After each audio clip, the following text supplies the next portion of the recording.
नमस्कार और the deep dive में आपका बहुत बहुत स्वागत है। आज हम प्रधानमंत्री नरेंद्र मोदी के कार्यकाल और 2047 के लिए भारत के उनके विजन को जरा गहराई से समझने वाले हैं। हमारे पास इसके लिए कई दिलचस्प स्रोत भी हैं।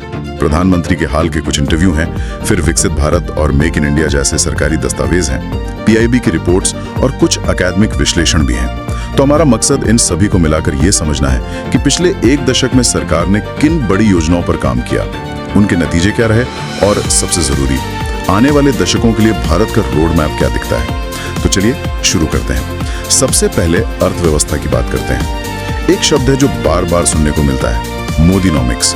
ये सुनने में तो काफी भारी शब्द लगता है। स्रोतों के हिसाब से इसका मतलब क्या है असल में? हाँ, देखिए, मोदीनॉमिक्स का मतलब है एक ऐसी आर्थिक नीति जो तीन चीजों पर टिकी है। पहली, समावेशी विकास, मतलब विकास का फायदा सब तक पहुंचे।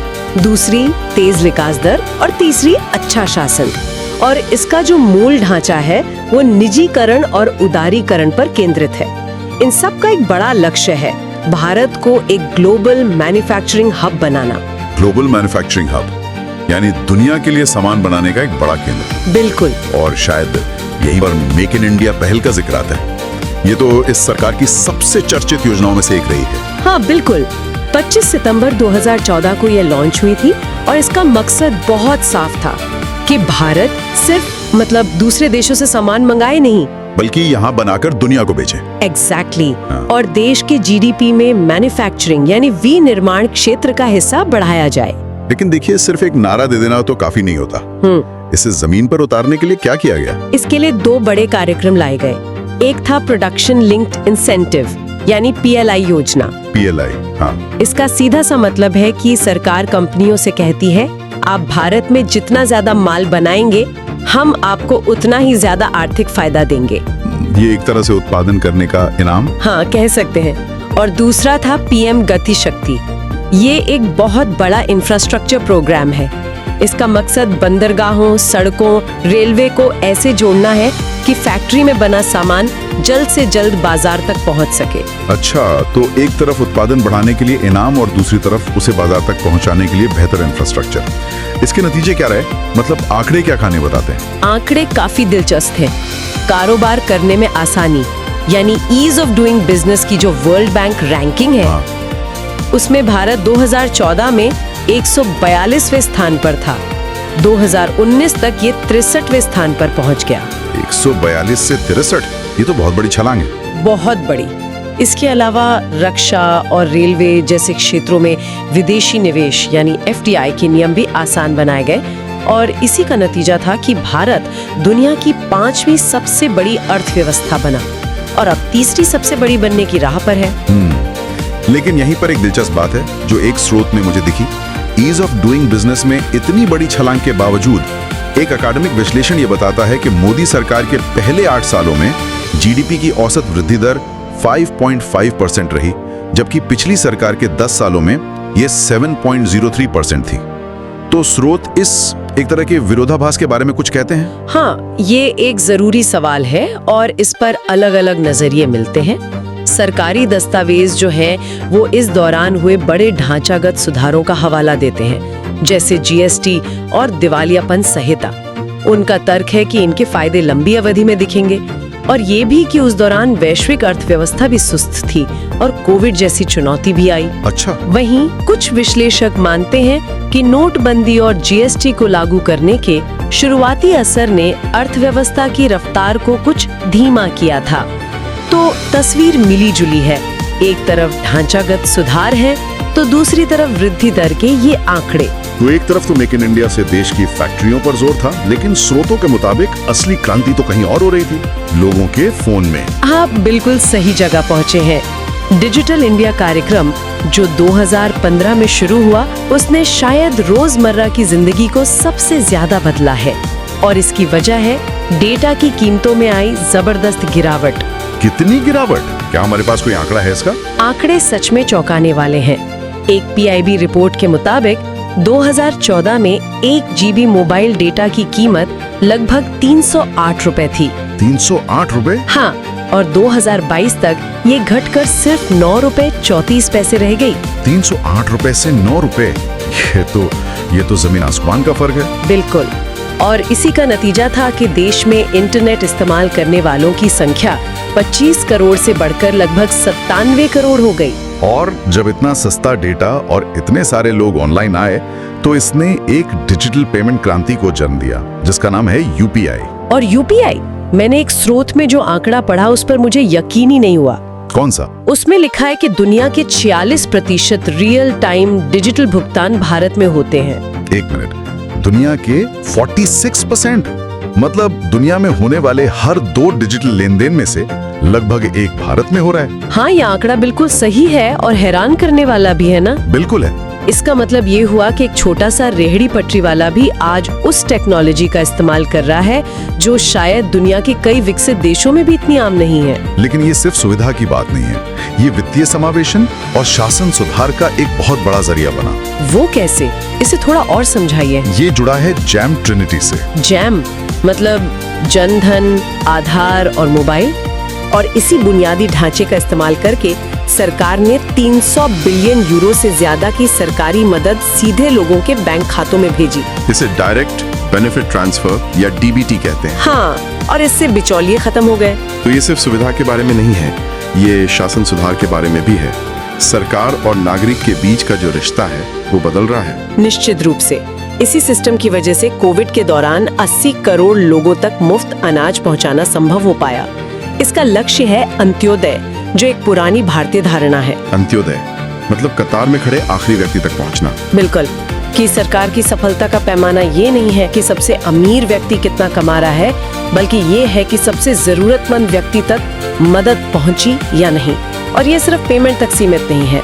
अब भारत नेट के जरिए गांवों तक फाइबर ऑप्टिक केबल पहुंचाया जा रहा है और इंडिया AI मिशन जैसे कार्यक्रमों से आर्टिफिशियल इंटेलिजेंस और सेमीकंडक्टर जैसे भविष्य के क्षेत्रों पर भी ध्यान दिया जा रहा है। ये तो ही अर्थव्यवस्था और टेक्नोलॉजी की बड़ी बड़ी बातें। लेकिन इन सब का आम आदमी की रोजमर्रा की जिंदगी पर क्या असर हुआ?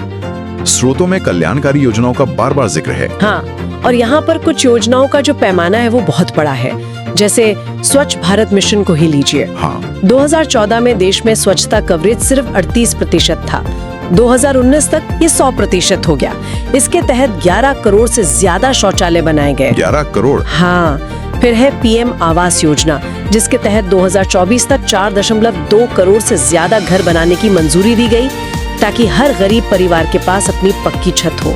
और महिलाओं के लिए उज्ज्वला योजना का भी काफी जिक्र है। हाँ, उज्ज्वला योजना के तहत 10 करोड़ से ज्यादा गरीब परिवारों को मुफ्त रसोई गैस कनेक्शन दिए गए। इससे उन्हें लकड़ी और कोयले के धुएं से मुक्ति मिली। मैंने एक स्रोत में आयुष्मान भारत का उल्लेख दुनिया के सबसे बड़े स्वास्थ्य सेवा कार्यक्रम के रूप में भी देखा। हाँ, ये बिल्कुल सही है। सबसे बड़ा मतलब किस पैमाने पर? ये 50 करोड़ से ज्यादा लोगों को, मतलब लगभग 10 करोड़ परिवारों को हर साल 5 लाख रुपए तक का मुफ्त स्वास्थ्य बीमा कवर देता है। 50 करोड़ लोग? ये संख्या तो अमेरिका, कनाडा और मेक्सिको की कुल आबादी से भी ज्यादा है। हाँ बिल्कुल। और इन सभी योजनाओं का मिला जुला असर ये हुआ कि नीति आयोग के अनुसार पिछले 9 सालों में 25 करोड़ लोग बहुआयामी गरीबी से बाहर निकले। 25 करोड़, ये एक बहुत बड़ा दावा है। और किसानों के लिए भी किसी योजना का जिक्र था? हाँ, किसानों के लिए PM किसान सम्मान निधि योजना एक प्रमुख पहल है। इसके तहत छोटे किसानों को हर साल 6,000 रुपए की सीधी आर्थिक मदद दी जाती है, ताकि वो बीज और खाद जैसी जरूरी चीजें खरीद सकें। तो आर्थिक, डिजिटल और कल्याणकारी, ये 3 बड़े स्तंभ तो समझ में आ गए। लेकिन स्रोतों में विदेश नीति में भी एक बड़े बदलाव पर प्रकाश डाला गया है। ऐसा लगता है कि दुनिया के मंच पर भारत की भूमिका अब ज्यादा मुखर और आत्मविश्वास से भरी हो गई है। बिल्कुल, और इसके लिए विश्व मित्र शब्द का इस्तेमाल किया गया है। विश्व मित्र यानी दुनिया का दोस्त? हाँ, भारत दुनिया का दोस्त बनकर उभर रहा है। इसमें खास तौर पर ग्लोबल साउथ यानी विकासशील देशों की आवाज को बुलंद करने पर जोर दिया गया है। और इसका सबसे बड़ा उदाहरण था 2023 में नई दिल्ली में G20 शिखर सम्मेलन की मेजबानी। लेकिन G20 की अध्यक्षता तो बारी बारी से सबको मिलती है, तो भारत की अध्यक्षता में ऐसा क्या खास था जिसे स्रोत एक बड़ी कामयाबी बता रहे हैं? आपका सवाल बिल्कुल सही है। देखिए, खास बात ये थी कि उस समय दुनिया रूस यूक्रेन युद्ध जैसे मुद्दों पर बुरी तरह बटी हुई थी। किसी को उम्मीद नहीं थी कि सभी देश एक साझा घोषणा पत्र पर सहमत होंगे। हाँ, ये तो था। लेकिन भारत 100% सहमति से नई दिल्ली घोषणा पत्र जारी करवाने में कामयाब रहा, जो एक बहुत बड़ी राजनयिक जीत मानी गई। और एक और बड़ी खबर थी उस सम्मेलन से, जो अफ्रीकी संघ से जुड़ी थी। हाँ, और शायद वो सबसे बड़ी खबर थी। भारत की पहल पर 55 देशों वाले अफ्रीकी संघ को G20 का स्थायी सदस्य बनाया गया। अच्छा, ये ग्लोबल साउथ के प्रतिनिधित्व को मजबूत करने की दिशा में एक बहुत बड़ा कदम था। इसने भारत को विकासशील दुनिया के एक स्वाभाविक नेता के रूप में स्थापित किया। और इसी सम्मेलन में एक और बड़े प्रोजेक्ट की घोषणा हुई थी। जी, भारत मध्य पूर्व यूरोप आर्थिक गलियारा, IMEC। ये क्या है? इसे चीन के बेल्ट एंड रोड इनिशिएटिव यानी BRI के जवाब की तरह देखा जा रहा है। BRI के जवाब की तरह? हाँ, BRI जमीन पर सड़कें और रेल लाइनें बिछाने पर ज्यादा केंद्रित है, जबकि IMEC भारत को जहाजी रास्तों और रेल नेटवर्क से सीधे मध्य पूर्व और यूरोप से जोड़ने की बात करता है। ये एक तरह से व्यापार का एक नया नक्शा बनाने की कोशिश है। ये और संयुक्त राष्ट्र सुरक्षा परिषद में स्थायी सीट के लिए लगातार जोर देना भारत की उस महत्वाकांक्षा को दर्शाता है, जिसे प्रधानमंत्री ने अपने एक इंटरव्यू में अपना सही स्थान पुनः प्राप्त करना कहा था। तो हमने अर्थव्यवस्था, टेक्नोलॉजी, कल्याण और विदेश नीति को देखा। इन सब का क्या मतलब है? यह अलग अलग नीतियां किस एक बड़ी तस्वीर का हिस्सा हैं? स्रोत बार बार एक दीर्घकालिक दृष्टिकोण का उल्लेख करते हैं। विकसित भारत 2047। यही इन सबको जोड़ने वाली कड़ी है।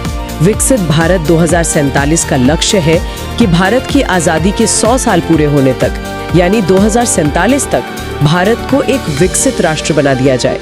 और ये सिर्फ एक आर्थिक लक्ष्य नहीं है।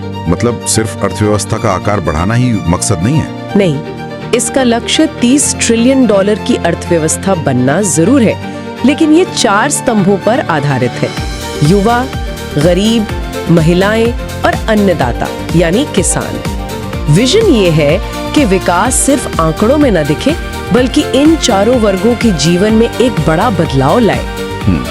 प्रधानमंत्री ने खुद अपने एक इंटरव्यू में कहा है कि 2024 का चुनाव 2047 के विजन से जुड़ा है। उन्होंने यहाँ तक कहा कि पिछले 10 साल का काम तो सिर्फ ट्रेलर था। सही कहा। ये वर्तमान नीतियों को अपने आप में एक अंत के रूप में नहीं, बल्कि एक समृद्ध, आत्मनिर्भर और टिकाऊ राष्ट्र के इस बड़े दीर्घकालिक लक्ष्य की ओर कह सकते हैं फाउंडेशनल स्टेप्स, यानी बुनियादी कदमों के रूप में प्रस्तुत करता है। और इसे सिर्फ बातों तक सीमित नहीं रखा गया है। एक दस्तावेज में ये भी कहा गया है कि 2026-27 के केंद्रीय बजट को स्पष्ट रूप से विकसित भारत बजट कहा जाएगा, ताकि इस दृष्टिकोण को और मजबूती से लागू किया जा सके। बिल्कुल। तो हमने आर्थिक परिवर्तन, डिजिटल बुनियादी ढांचा, बड़े पैमाने पर कल्याण और एक नई विदेश नीति पर केंद्रित एक दशक की नीतियों को देखा। और ये सब विकसित भारत 2047 की बड़ी महत्वाकांक्षा के भीतर तैयार की गई हैं। ये एक बहुत बड़ी तस्वीर है। इसमें सबसे दिलचस्प बात पता है क्या है? कि कैसे ये अलग अलग स्तंभ एक दूसरे से जुड़े हुए हैं। डिजिटल इंफ्रास्ट्रक्चर ने कल्याणकारी योजनाओं को ज्यादा प्रभावी बनाया। हाँ। इन योजनाओं से जो बढ़ी हुई खपत थी, उसने अर्थव्यवस्था को सहारा दिया, और एक मजबूत अर्थव्यवस्था ने भारत को दुनिया के मंच पर अपनी बात रखने का आत्मविश्वास दिया।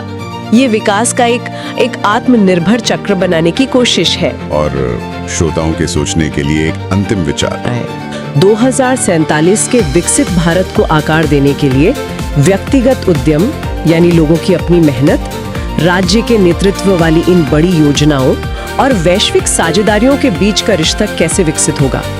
एक दिलचस्प बात यह भी है कि एक विकसित भारत पोर्टल भी है जो जनता से सुझाव मंगाता है, जो इस लंबी सोच में लोगों की भागीदारी का एक संकेत देता है। तो सवाल यह है कि ये भागीदारी अंतिम परिणाम को कैसे आकार दे सकती है।